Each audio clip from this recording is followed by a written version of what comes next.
welcome to the Podcorn this week. Hey Sammy, how's it going? Good, yeah. How's it going with you? Pretty good. I'm sitting here with a glass of Prosecco and all is sweet. Yep.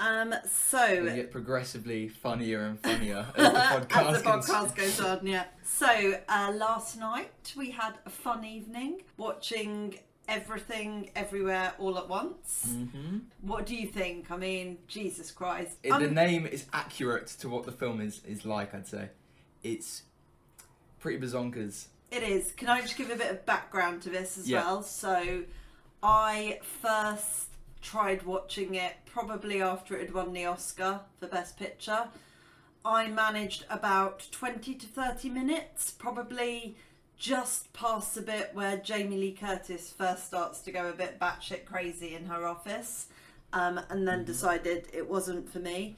So last night, coming back into it, my first thought was, I just need to fucking get through this and find out what all the jazz is about on it. Yep. And obviously know I was watching it with you.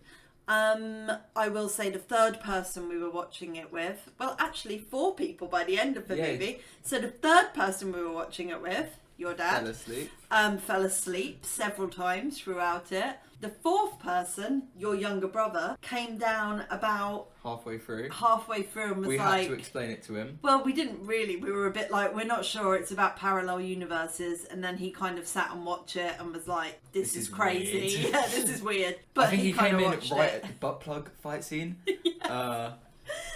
We should actually talk butt plugs in a bit more detail in a while. So, okay, so that's just giving a bit of background to our situation. Yes, yeah. But for me, that basically proves that 1, this film is batshit crazy, and 2, this film really is Marmite. As in, you either love it or you hate it, or you just... Totally. It's just, crazy. What did you think, Sammy? Well, I've seen this film as like a modern masterpiece, sort of, where it's like I had very high expectations for it. A lot of my friends have watched it and given it 5 stars and been like, oh yeah, this is one of the greatest of all time. I watched it, and for the first solid hour, I'd say, I was really sort of appreciating it more than enjoying it. Okay. And I was trying to get myself into the sort of zone and the characters, and it just wasn't working for me. Okay. But then the second half, I completely fell in love with it and thought that it was amazing. So it's really quite split in the middle for me, where the second the sort of emotional core of the film starts to really become the main focus, that's when I thought that it succeeded. And at what point was that? Like Towards midway the end through, of everything? I'd say when the daughter started getting involved a lot more of the main plot. Yeah, okay. But I did really like the Jamie Lee Curtis thing. I think the first action scene where it had like the hip hop music in the background, I thought was really cringe, and I wasn't a fan. But the later action scenes, I sort of got into the groove of it a bit more. And I think we all need to take a bit of time here just to think about and to acknowledge that we've probably all had dreams where our fingers have become hot dogs. Oh my god, and the like, hot dog universe. The hot dog universe. How fucking weird was that? And how weird were their stupid hot dog fingers? It was like for one off little scene that was like, oh, can I say the editing? Chef's kiss. It was supreme. The editing of what? The entire movie or just the hot dog? No, just the hot dog. No, the entire film. Okay. It was really... Yeah. So yeah, what would you give it out of 10? Well, my letterbox score is out of 5, yeah. and I've given it 3.5, which would make it a 7 out of 10. Maybe I'm going to change your mind. I I really struggled with it. I rate this an 8 out of 10, by the way. I really enjoyed it. I thought that it was great. I mean, there's no denying it is... Is it a masterpiece? There's something very unique and very special about it. It's the most Marvel an A24 film has ever been, you know. I don't think it's that outlandishly original, you know. Like, the humour is quite sort of like camp, I guess. I didn't really see any humour in it, to be fair. But... Really? Not the hot dog fingers. You were in hysterics at that. Yeah, because it was hot dog fingers, but they didn't really make it funny. It was just that she was trying to live a normal life with hot dog fingers. Yeah, and she that got was really a bit good odd. with her feet. She got really good with her feet. Actually, those scenes were quite amusing. They're funny. When you like saw a foot come in from the side of the screen and sort of stroke away Jamie Lee Curtis's tears. Yeah. It's quite cute. Speaking of Jamie Lee Curtis, won an Oscar for this. What are your thoughts on that? this is the whole thing that kept going through my head the whole time I was watching it. Yeah. Is this film worth 7 Oscars? Now, I believe that 2022 was quite a interesting Oscar year. There weren't too many films that I thought were superb, to be fair. In fact, a couple of the films that were nominated for Oscars, Elvis, I really struggled with. Is it Banshees of... Yeah. I really want to watch that. Okay, I really struggled with that. I didn't think The Fabelmans was all that. So actually, I kind of look at it and I go, well, it wasn't an amazing year for an Oscar. Not like this last year. So maybe that's why it won. But at the same time, it is... I know you don't think it is unique, but it was unique in 2022. It was a bit different. What?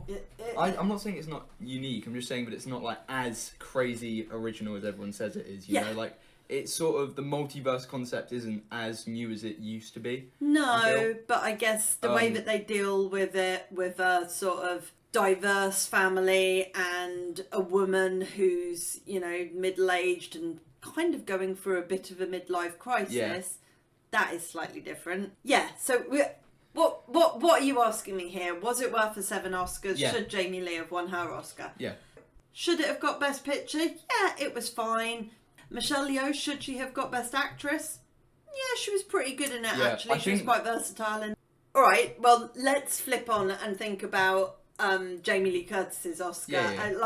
I mean, this took Best Picture, it took Best Actress, Best Supporting Actress, Best Supporting Actor, Best Editing. I agree with the editing. What else? Did it get score? Best Director. It definitely got directed. Yeah.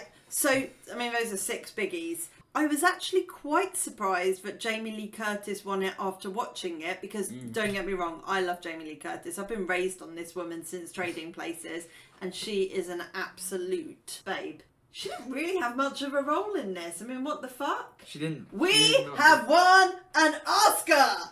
Mom, Dad, we have won an Oscar. I mean, her Oscar speech was brilliant, but I mean, she won an Oscar pretty easily there. Yeah. And to be fair, I, maybe felt she got robbed a little bit this year for The Last Showgirl because I thought she was good in that. But again, quite a small part. But what makes this Oscar really difficult is that Stephanie Hsu, who played Joy, had quite a big part. Oh yeah, I would have 100% given it to her. I think she was way better. Yeah. She had the more complex, sort of like interesting character. 100%, I agree with you there. Screen time, lines to learn. But the thing is, Jamie Lee, she wasn't doing a whole lot. She made me laugh with the "you stapled something to my head." I thought that was funny. But other than that, there wasn't a lot going on with her character. No. Some sausage finger moments were quite cute. Yeah, but like, that wasn't even acting. I mean, do we think this is a case of the Academy giving Jamie Lee that Oscar that maybe she just deserves because she's been in it a long time? Career, yeah. She's had a long career, she's brought a lot of joy to our lives. That is definitely the case, it's like, oh yeah, she's done a lot of films over the years, she's never gotten nominated, she's got the career narrative. Yeah. Best Jamie Lee film? Oh. I can't think of any Jamie Lee films. What? Trading Places, you goddamn fool? Yeah, but like... Freaky Friday with Lindsay Lohan? True Lies with Arnold Schwarzenegger? I mean... my highest rated Jamie Lee Curtis film is Knives Out. Yeah, she was good in that, yeah. I love Knives Out. Yeah, it's a great film. She's in Halloween, to be fair. She's done all the Halloween films, and she might have exec-produced Halloween films as well. Oh yeah, definitely. Yeah. And she was pretty good in The Last Showgirl, although a fairly small role, quite an integral character. So, yeah, I feel like it was Jamie Lee's time to get up there and take her Oscar. But I've got to say, I thought that Stephanie Hsu probably, if there was an Oscar for Best Supporting in that film, Steph should have got it. Yeah, definitely. What about Ke Huy Quan? What are you thinking? Yeah, he was really good. I loved him. But he was sort of a co-lead. He had almost as much screen time as Michelle Yeoh. Yeah, I feel like he probably should have been up for Best Lead Actor. So who got into Best Lead Actor that year? Must have been Elvis. Yeah. Brendan Fraser for The Whale. The Whale, and he won it. Yeah. Yep. Okay. And then Colin Farrell, I think, Banshees of Inisherin. Yeah. And then I don't know what the other ones were. No, I think he should have gotten up for lead because if Hannibal Lecter is considered a lead role, Anthony Hopkins won. I love that film. But if that's considered a lead role, then I feel like probably he should have been considered as a co-lead too.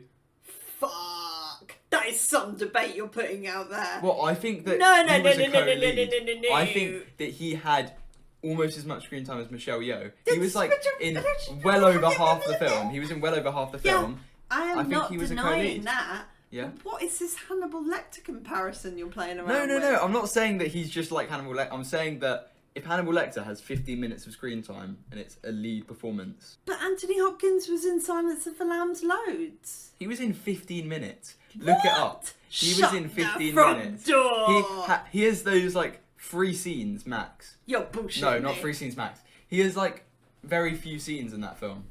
Is this like Beetlejuice? Yeah, this is You know, like when a Michael Keating was actually is only in the like film for 4 minutes. 5 minutes, yeah. I need to watch that film again then. To me, that entire film was Anthony Hopkins. But you're It's right. because he leaves such I an think impact. you're right, yeah.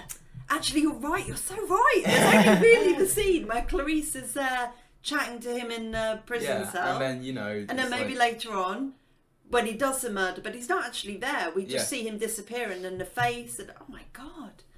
Jesus. So yeah, I think that I would have rather he went up for a best lead actor rather than supporting actor. I think he probably to should have been up me, there.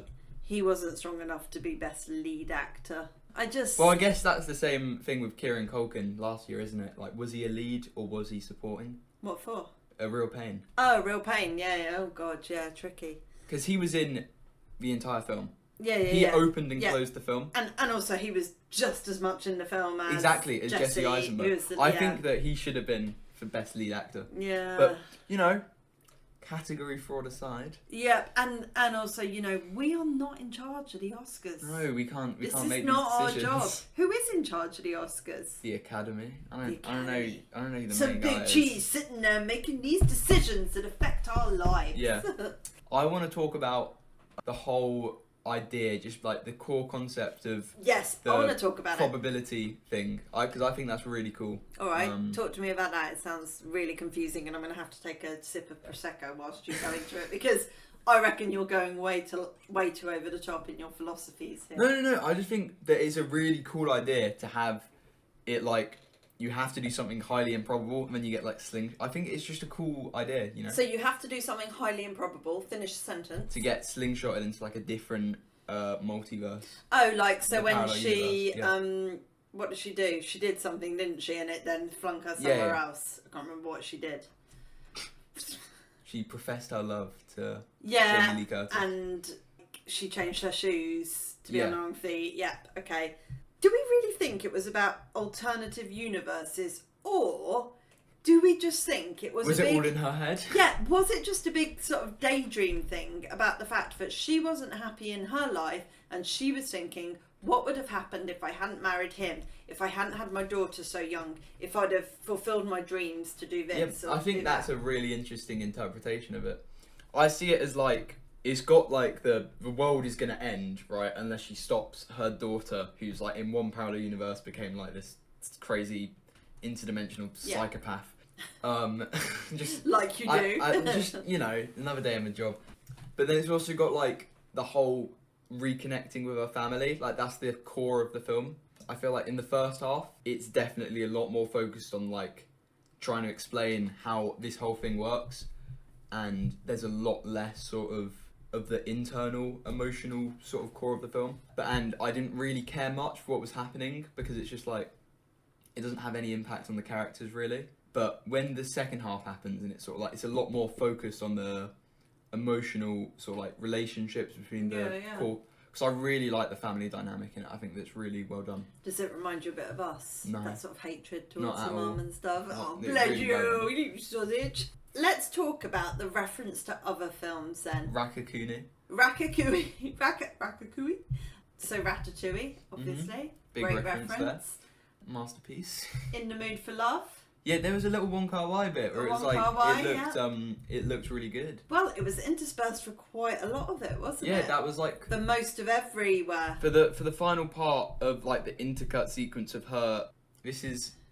Are we diving into spoiler territory here? No, don't spoil it. I'm not gonna spoil it. But you can just But talk about. It appears quite a bit. There's a 2001: A Space Odyssey reference with the was sausage that? fingers, where it was all okay. the monkeys and it Yeah. was the music. Oh yeah, of course. What other references were there? Like the martial arts film, The Pinky. You know what? A scene that I really did quite value when there were rocks. That was kind No of weird. spoilers. But the rock scene. The rock scene was... Lots of people got emotional at the rock scene. Oh, really? I mean, Yeah. I thought it was kind of... Funny. It was kind of...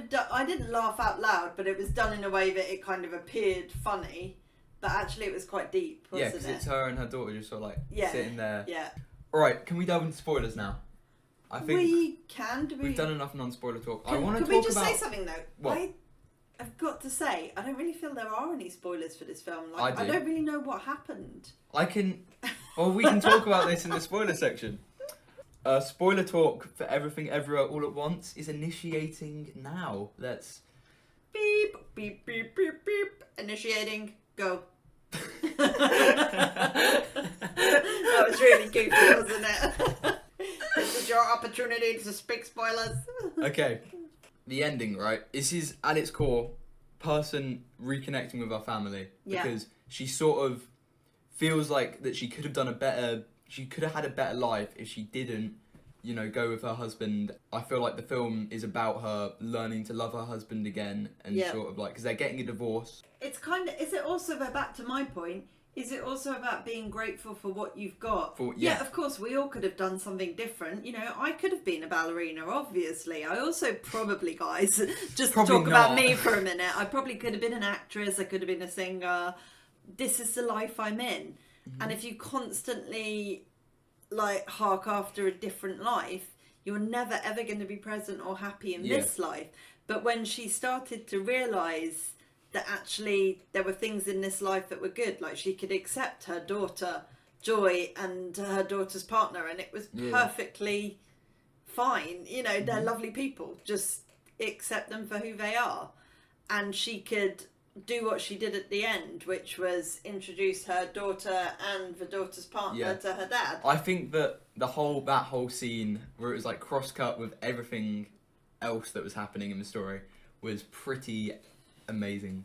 It was like her and the husband, Ki Hee Kwan, like sort of like talking in the Wong Kar-wai type scene, and then it was also her and her daughter in the thing, and then it was also her and Jamie Lee in the sausage, and it was the rocks as well, and it was all just sort of like it was all coming together, as well as the donut, the bagel, and it was all just coming together and creating just an absolutely amazing climax to the movie. And I thought, just to take that out of context there, if somebody could just hear your description of the sausages and the bagel all just came together to be an amazing climax of the movie. It's like sausage party. It sounds really wank, to be fair.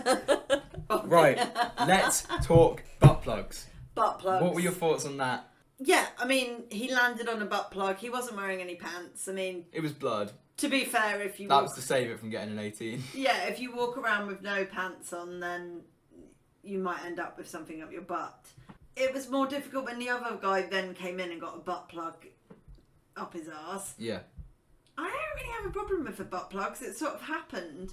What I did think was really odd was the huge, giant dildo cocks That she got in the... Yeah. Joy started flipping around at one point. I mean, why? Why was that necessary? Because she's just like... That was her when she was crazy. What? Doing whatever she wanted. So when we go crazy, we're all going to flip cocks around? I just don't get it. What were the Daniels thinking, Sam? What were the Daniels thinking? It's a joke. That's like the whole humour of this film is like... Right, so the Daniels are the directors, stuff. Yeah? Yeah. Oh, you know the guy that got spanked? That was one of the Daniels. They might be a bit... Are they into freaky. Weird sex stuff? Maybe. Because, there were quite a few things that I kind of just thought, I don't Did we really need I didn't gel with a lot of the... and you know me, Sam. dildo butt plug jokes. I'm no prude. You know, would it have been way cooler if she'd have had some, like, machetes, you know, a bit sort of Kill Bill? Probably. But instead... And, like, how do you think Stephanie Shu felt about that? They were like, okay, in the next scene, we want you coming forward with... The dildos, and I want you to hold them like they're swords. It just, it jarred a bit, to be fair. Yeah. No, I didn't like the dildos. No. It was a bit unnecessary. It was offensive to men, wasn't it? Very. So let's talk about the fight scenes in general, because I've got to say, I felt that film was, what, 2 hours 20? Yeah. I reckon I could have trimmed it down by 20 minutes, and most of it would have been in the fight scenes in the part 1 everything section. Yeah, I would like. There's a bit in the middle where it sort of drags on a little bit. Yeah. There's still no emotion in like the family dynamics at all. Repeating the same sort of like, oh yeah, this is happening. Just go with it, and it's just like, what?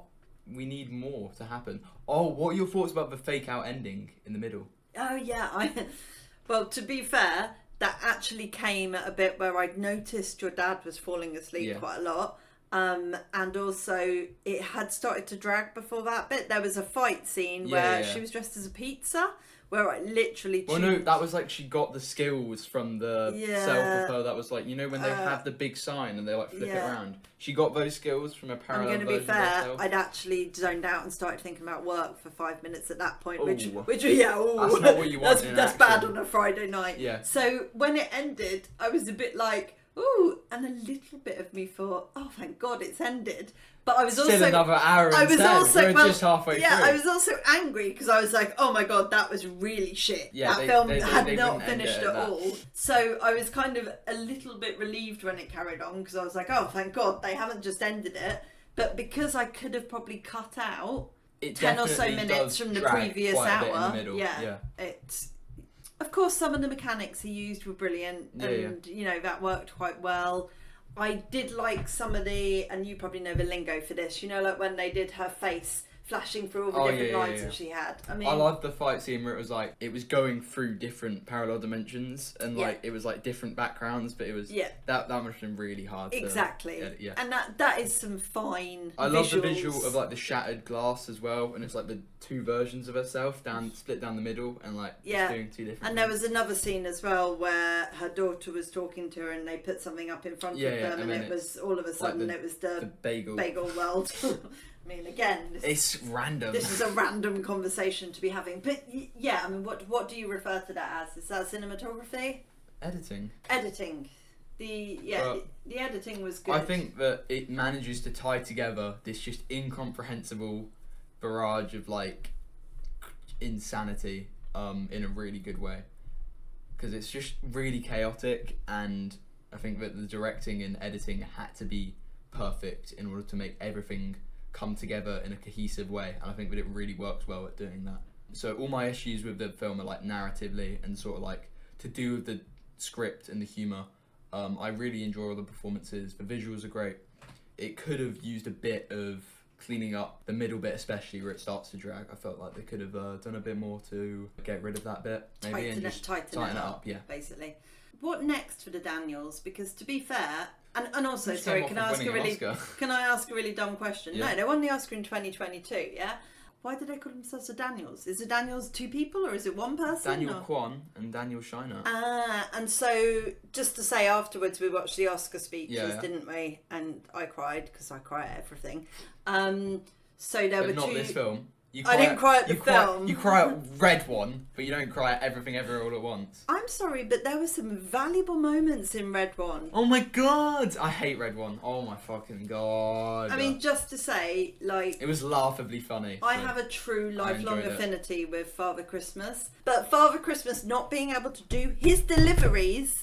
Yeah. On the evening, because kids aren't believing in the Christmas spirit, even though this is made by a corporation which has no artistic vision behind it or creativity at all. Yeah. And the whole film was I'm sorry, I was in an emotional mood. It got me. It was Christmassy. So I didn't cry during that film last night. I didn't really feel there was any space for it to cry. I really thought there was quite a bit. You know, when she's talking to her daughter and they're hugging, and the rocks and the pulling her back from the bagel. I think that was ample cry opportunity for There was no moment where I felt emotional. Because I have some friends who were telling me how much they cried at the rocks. Cried at the rocks? I mean, I'm not sure about that. I just, I thought it was a great little scene, but it was also a little bit out of place and a little bit random. Well, no, it was just a moment to rest, I think, and just to regain, because it's a tiring film to watch. There's so much going on and it's frantic. The score in the background is just sort of like it's same with the studio, which is very sort of like the studio is exhausting. Next week. we are going to actually talk about a TV show. It's fine. It's about films. But it's about film. Yeah, there was no point where I felt emotional or tearful, to be fair. And I get that thing, I'm a mum to 2 teenage boys.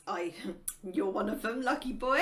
And I get that tension sometimes between a mum and a child. And, it is tricky and you want the best for your kids, whatever. And I could feel that tension, but it didn't make me emotional. I didn't really feel it was something that I could connect with. Because the film had just been so fucking random and out there and weird. Yeah. Not for would you. I watch it again? Probably not. Am I glad I watched it? Kind of, just to get it out the way and say I watched it. And say, oh yeah, I watched it. But anyway, so we watched the Oscar speeches afterwards. Ki Hoi Kwan, his speech was lovely. Kind of a little bit over the top and naive in places, so but lovely.